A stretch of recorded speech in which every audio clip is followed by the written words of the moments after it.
Welcome back to another episode of the Getting After podcast with your host, me, Brett Rossell. This is going to be another solo episode of the podcast. Right now, I'm still in the process of finding guests, lining them up, and getting them on board and working with their schedules. So bear with me as we continue to do that. However, this is a topic today that we're going to be going into, which I'm very passionate about.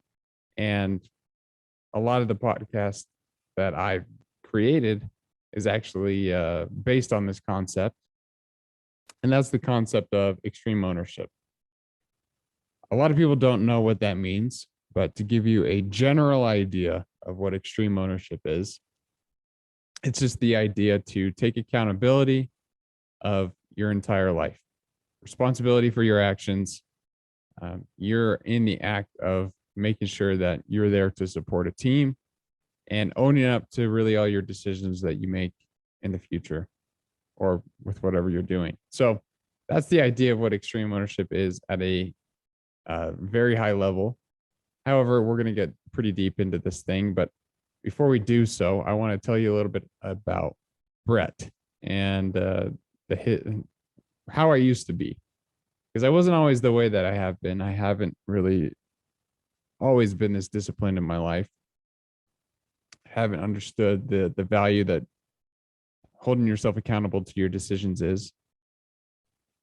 Once I graduated high school, I was someone who didn't really have a vision with where he wanted to go. I was your typical teenager that would roll out of bed around 11, 12. And first thing I would do, go to the kitchen, pour myself a nice sugary bowl of marshmallow mateys, which is the knockoff brand of Lucky Charms. And if you think that they're worse than Lucky Charms, go try them, because marshmallow mateys are far better than any Lucky Charms. I don't care if it's chocolate Lucky Charms or whatever. Anyways, I would always eat some cereal, and then the decision I would have to make next was, okay, am I going to watch SpongeBob or play Halo or another video game? Anyways, I was lazy and I didn't really know what I wanted to do with my life. I had a sort of an outline, I wanted to go serve my church, or I wanted to go to college and start my degree, do these different things that kind of knew from an early start that I wanted to accomplish, but had no real ambition to do so. And so I was not goal driven. I was not oriented to go pursue things that I wanted to. I was just kind of going with the flow at that time. Didn't have a daily schedule. My job was pretty easy. I was working as an assistant for an executive at a actually a frozen yogurt cup supplier, which was pretty good, pretty fun. Taught me a lot, and that's the thing too. Is I just didn't question where I could go, and I was almost lost, you could say, just someone with no ambition or drive. And unfortunately, I think that's the case for a lot of people who graduate high school or who graduate college even, is they just don't know where to go after that. They've been led up to this point to where they've been told their entire life of, hey, this is what you do. And then you get to a point where you do all those things, like graduate, and now you're on your own. And that's kind of a hard place to be in. So I'm very lucky that I found this concept of extreme ownership. To be completely honest, it was easier to live a lifestyle without discipline or taking accountability for my own actions. It was almost like I was living in ignorance. I didn't have to worry about what other people thought of me. I didn't have to worry about supporting a team or holding myself accountable to go to the gym or do these difficult things that I knew brought value to people's lives. But since I didn't do them, I didn't have to worry about it, right? I was living this lie. I was telling myself, we often find ways that we can portray a false narrative and say things like, oh yeah, I'll push it off till tomorrow.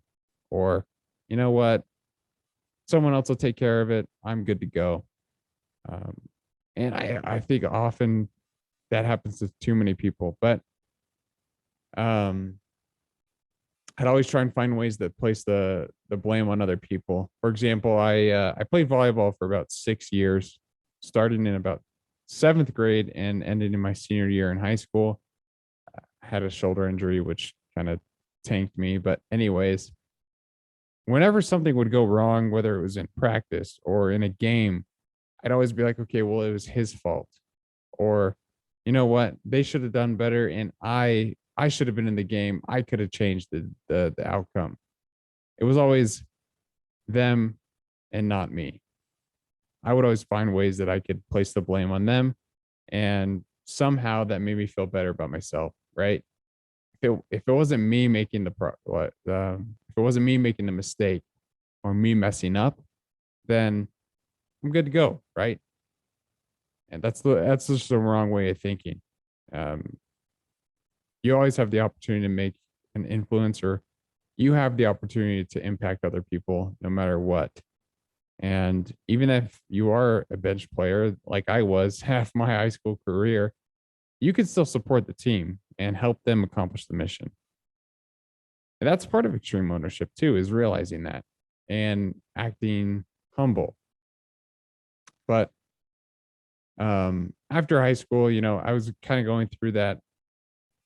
I was in limbo for quite some time. I'd say about 6 months go by, and finally, someone knocked me out of my place and introduced me to someone named Jocko Willink, and that was my buddy Drake.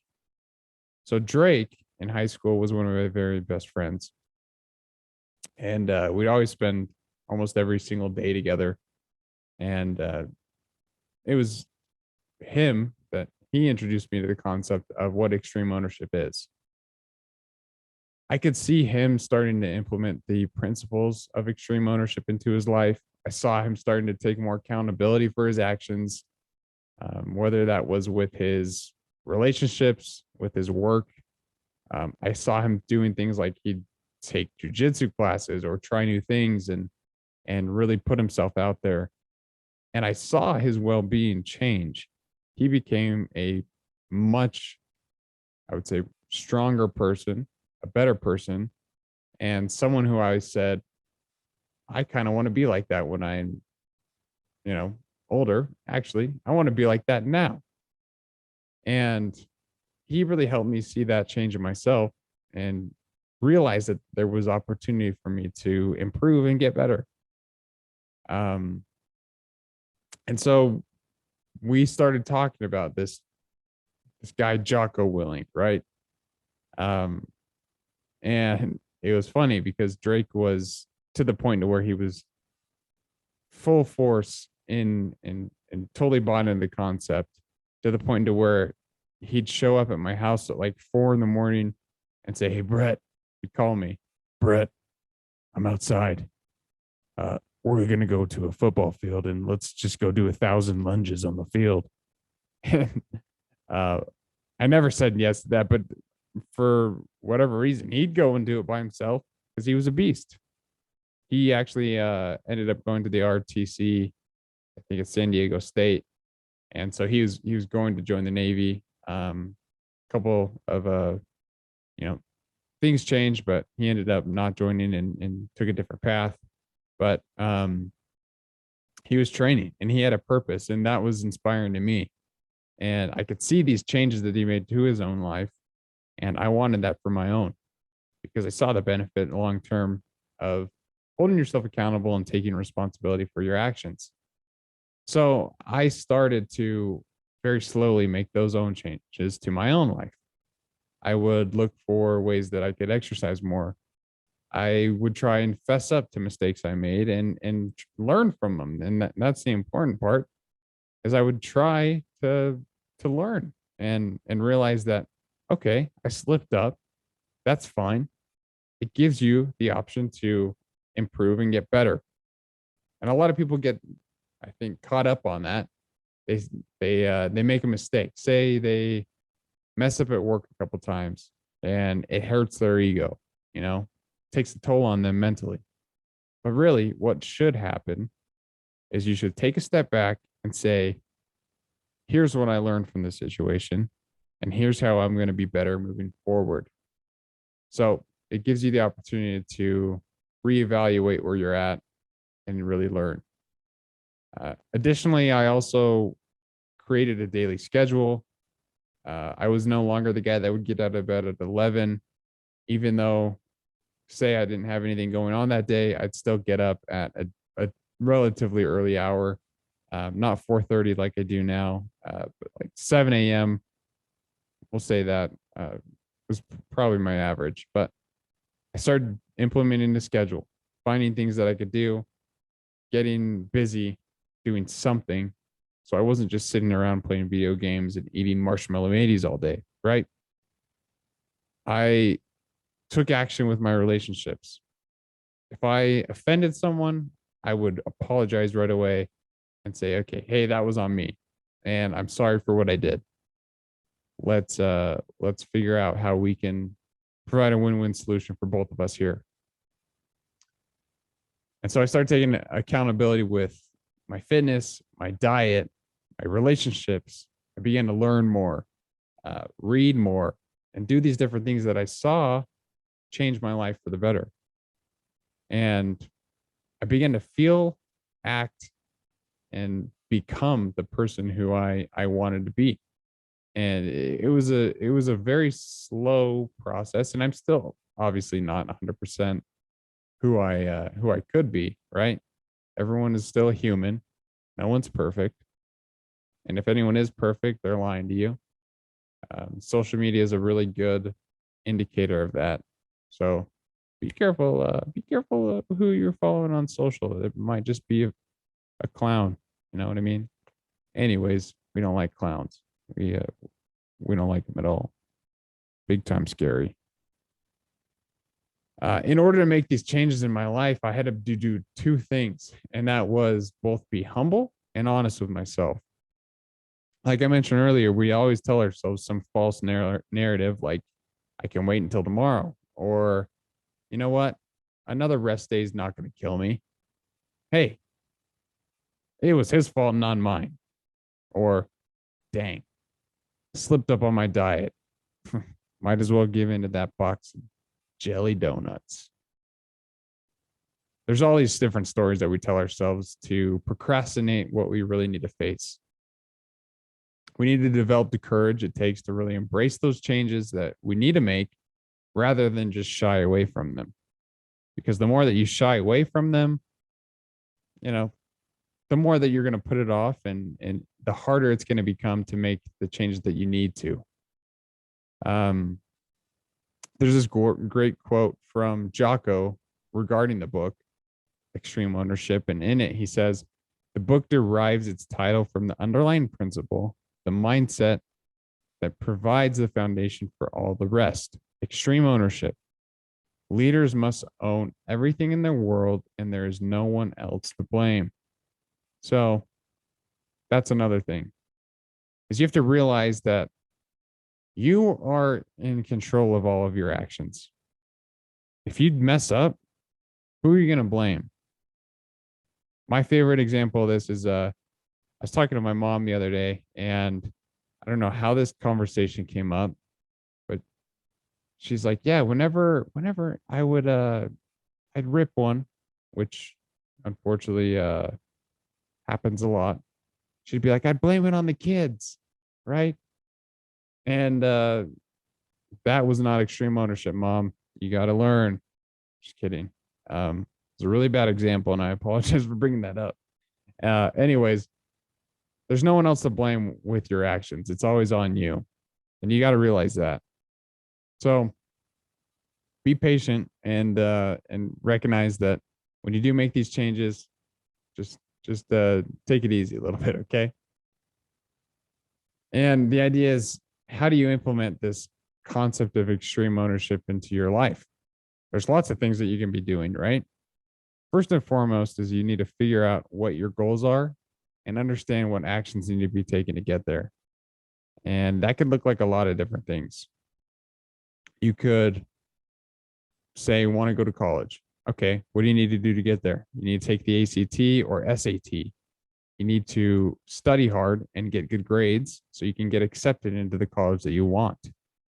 You need to figure out what those actions are to get to the end goal, which is receiving your degree. Okay, say you want to get better at basketball. You need to put in the hours, you go to the gym, shoot the hoops, even on those days when you're really tired or when you just don't have it, right?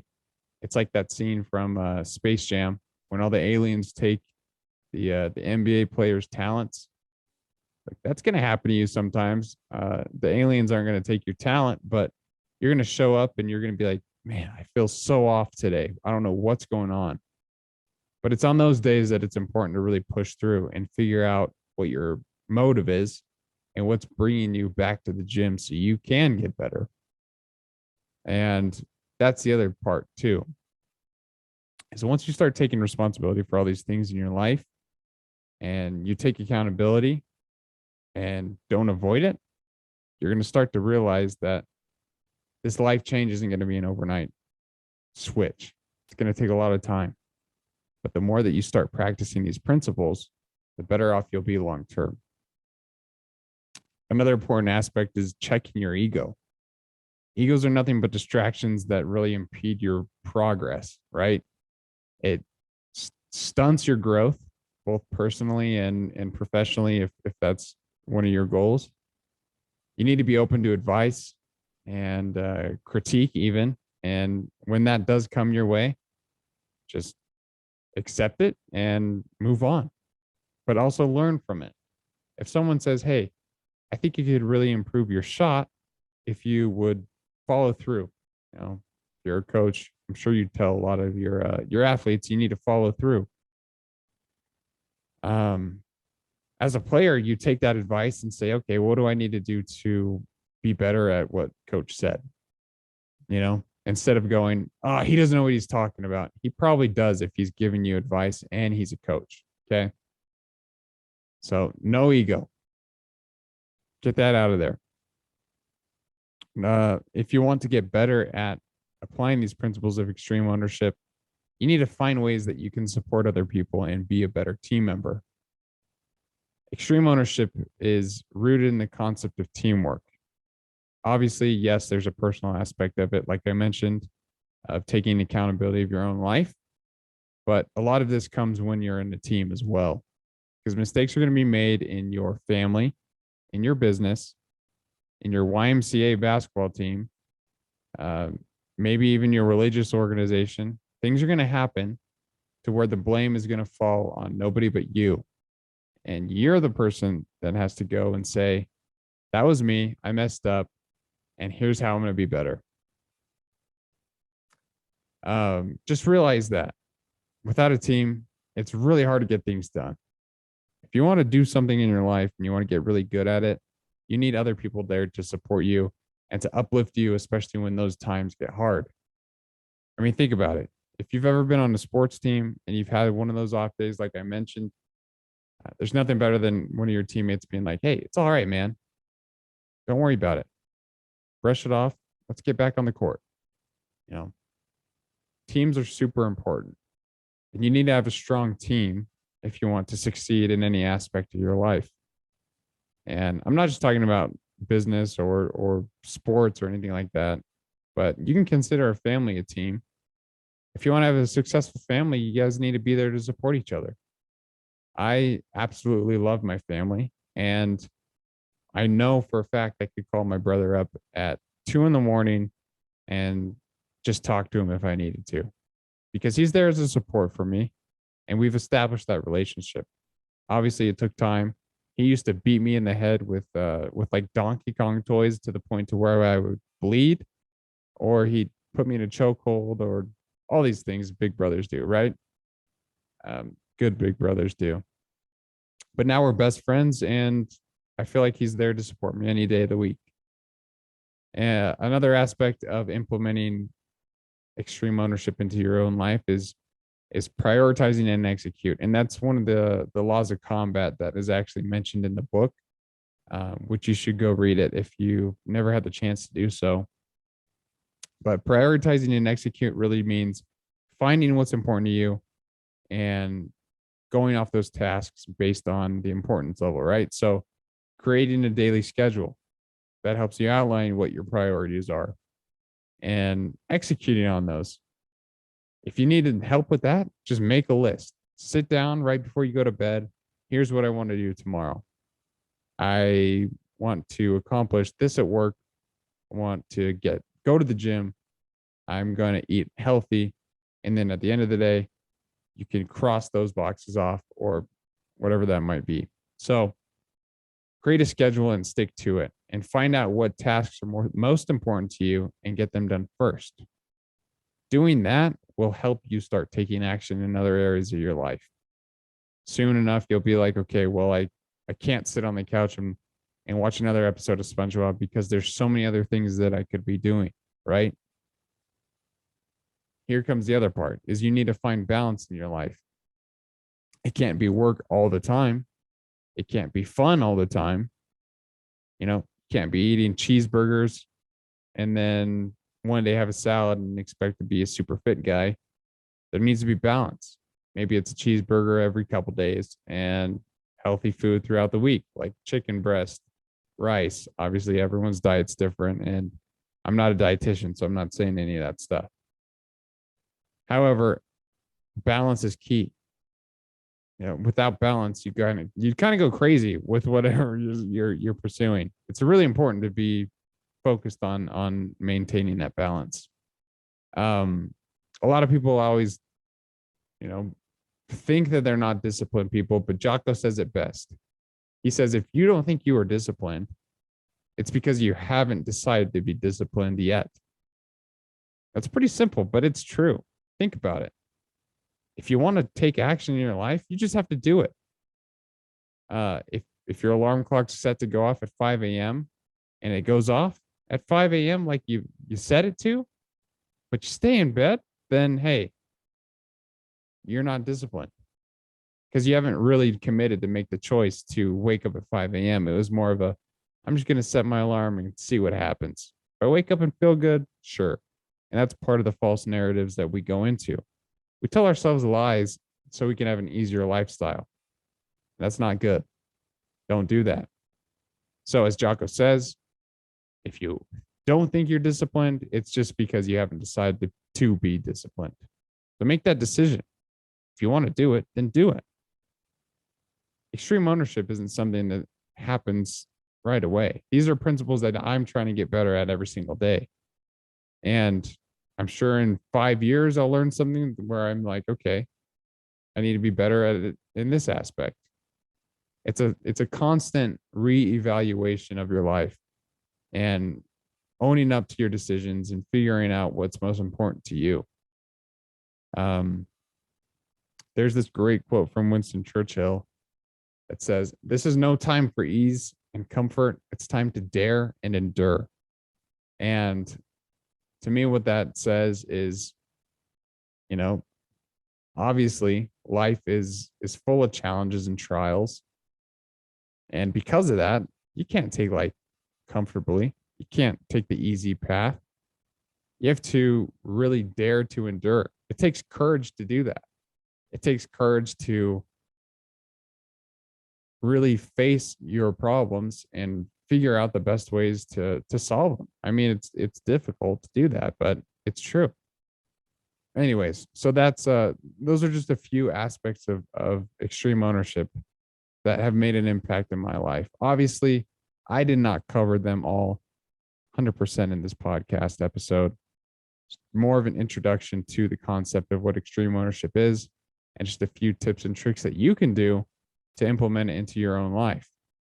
Because I firmly believe that everyone has the power to take more control of their life by implementing discipline and figuring out what needs to be done, taking action, and benefiting from those results that come from it. Don't worry about things happening so quickly. Again, one of my, I guess, things that I've been mentioning a lot in this podcast is just be patient with yourself. We're all human beings and we all tend to slip up and make mistakes. And that's fine because that's That's why we're human. And that's the beauty of being a human. At least to me, you know, messing up and falling back gives you the opportunity to detach and really figure out where you did mess up and understand ways that you can get better and improve your life. It's beautiful, really. As weird as that sounds, like don't worry about what other people think because you're you, and you are unique to whatever you're trying to accomplish in your life. Um, so hang in there, but implement these things. Start small. Find one little thing that you can hold yourself accountable to more. Let's take the example of a diet.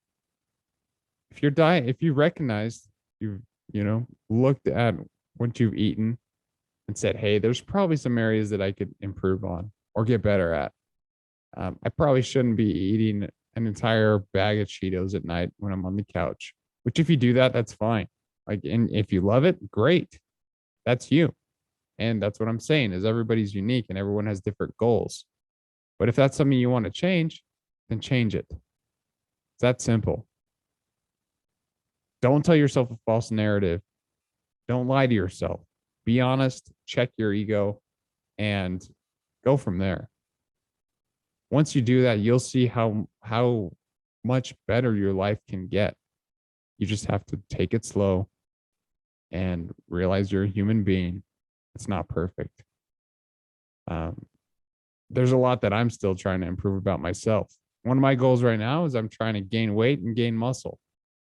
If you listen to my very first podcast, I've come a long way since being 139 pounds at 6'3", which I don't know if you know, but that's considered very underweight. And I felt terrible. But I was also dealing with a lot of health issues at the time. So don't worry about that, I guess. Don't worry about what other people think because you're you. Again, you're unique. You just need to understand what you want in your life, take the necessary steps to accomplish those goals. The more that you do that, the better off you'll be. I firmly believe that.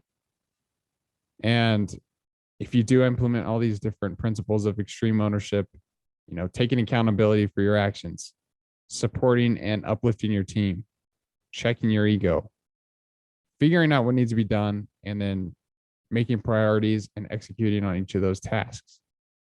If you're doing all these different things that we've gone into today, you'll see your life change for the better. And then you'll find more ways that you can improve. And it's just from there, the trajectory of your life is whatever you want it to be. Because I firmly believe that everyone has the ability to create the life they want if they're willing to put in the time, effort, and dedication to their craft. Obviously, it's not easy.